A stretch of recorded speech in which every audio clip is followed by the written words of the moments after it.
will never get to where you want to be, surround yourself with people with different journeys, different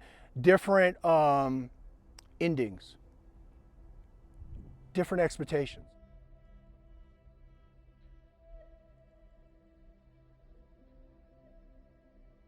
Right? If a person is driven off on greed, if he's driven off on greed and he focuses on that and greed and wanting more money, then he's not on the same journey you're on. And he can never be happy for you because it's what is greed. So you have to surround yourself with the people you wish to be, and in time, you become it.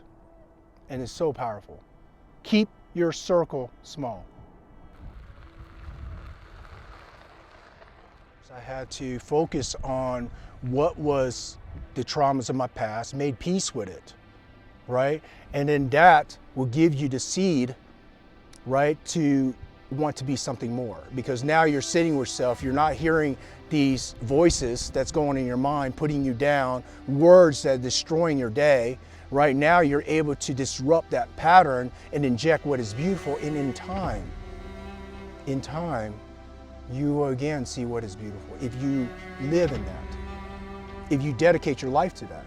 Mind and body is connected. You must train the mind like you train the body. Too many times in today's world, in this Western belief, is that I'm going to go to the gym, I'm going to get jacked, I need to look this certain way. That's the expectation that you place on yourself. Fitness is important, yes, but you must train the mind as well. Mind and body must be connected, right? So in today's world, I see a lot of, guys going and females going to the gym, they train their bodies, but nobody's really training their mind. And the only way you train your mind, if you sit with yourself and you slow down that breathing and you find out what's important. What's important in your life? And then from there, that's a seed for change. It's a seed for change because now you know what's important and you have a direction.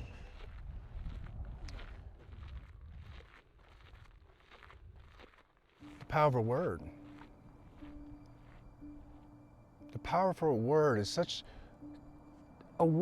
a strong thing. The power of a word. What happened if you get up and you had a shitty argument with your wife and you get up and you're like, wow, what a beautiful morning.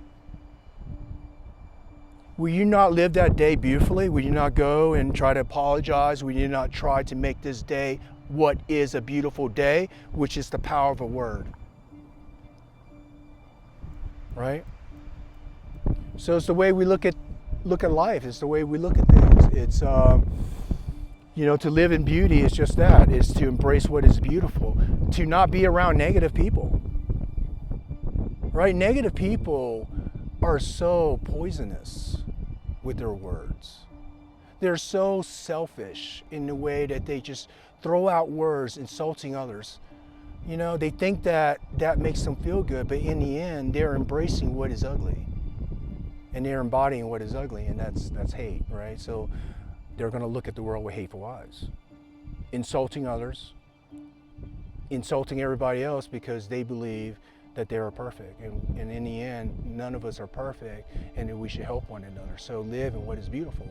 So when I say that is, you can only do that by practice.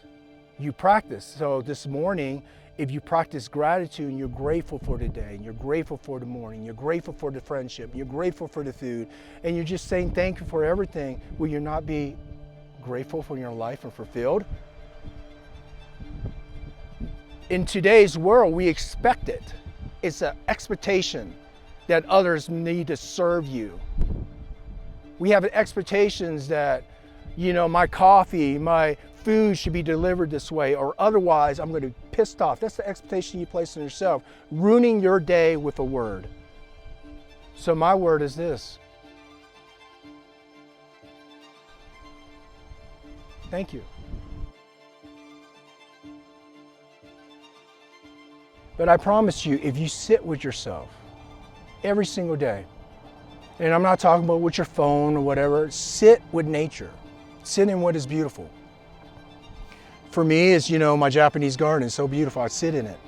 right? Sit in what's beautiful. If you sit in that and you find out who you are, right, then you can begin to go down that road to becoming that person. You have to ask yourself, how long did it take you to get to where you're at, and have realistic expectations of how far you need to go. And that's the beginning of meditation, quieting down the noise. Acting out in hate because they're unable to control their own emotions, leading out in hate for others. You know, the way I used to think is, wow, man, you know, that guy's a real asshole. But now as I worked on myself, I realized that not all of us have the answers, right? And if a person acts out like that, that's because they're living in pain and they don't know how to deal with their own emotions. So mental health is a big deal, not only in the veteran space, but in today's world, because think about COVID, when everybody got locked down, when people lost their jobs, people are struggling, you know, they're hurting. And there's no practice to be mindful. When I say mindful, it's just this. How beautiful this day is. And these beautiful trees, you see? How twisted, warp, and bend these trees is very bonsai-like, you know, these trees. And that's why it's one of my favorite places to go, because the reason why these trees are the way it is, because they had to endure. You know, they had to endure the harsh winds, the weather, they had to endure the rain. The weather and the water is what created this beautiful, beautiful landscape. You know, and I often come here once a week to try to ground myself, you know, what is beautiful, and this is beautiful. Just to take it in, you know, like, just to sit here and inhale nature and to get away from, just get away from life, you know, the busy lives in today's world of, you know, social media and the externals. You know, I stopped being kind to people, as in, you know, being in the Special Forces, you know, look, on the teams, kindness is weakness. A team guy would tell you that, but what happened if I tell you that I'm not in war anymore, and I don't want to live like that? So I have to embrace what's beautiful, so I have to change, you know, I have to change my mindset. You know, I have to change my mindset. So when I got out of the military, I realized that I really needed to change who I was. You know, and that was the first step was, you know, when I got out, I was really depressed. And through depression was what made me realize that I needed to change, right? And that came a choice. And then after that choice was made, through my intelligence as a soldier, a Green Beret, I started understanding the mind and body, and I was able to formulate a plan which encompassed gratitude. So Tony Robbins taught me gratitude, and through gratitude, I found God. And when I embraced God, and I tell you, that changed my life, because now you're living for a higher power, right? So that's what changed me, and that's why gratitude is so important, and that needs to be practiced in the mornings. You know, being in the military, I didn't really have a choice of who I'm around with, you know. I never had a choice of, you know, you're put in a team and you have to work with these guys, and there's, you know, different backgrounds. Some are really, you know, come from prestige background, some come from broken homes. We're put into war, right? We're subjected to a life of being a warrior, which is, you know, being a warrior, we embody what is hate. Like, we train in it. You know, there's courses where we're driving a rifle bayonet through, you know, a mannequin dummy, running through an obstacle course, you know, a bayonet course. But the thing is, we train to be this element, this fire element. And a lot of us, during the war, we couldn't control our emotions, so we bash each other. We hate the world. Then you embody that. You run in these circles. It's so toxic. And you really don't understand how toxic it is until you step away from toxic people.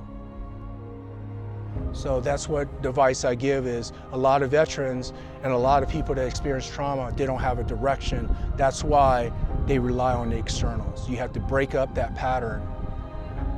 You have to break up that pattern and you have to figure out who you are in this world. Not somebody else's truth. What is your truth?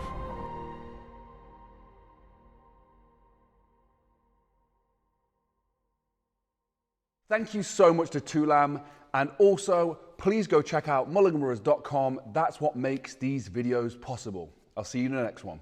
Peace.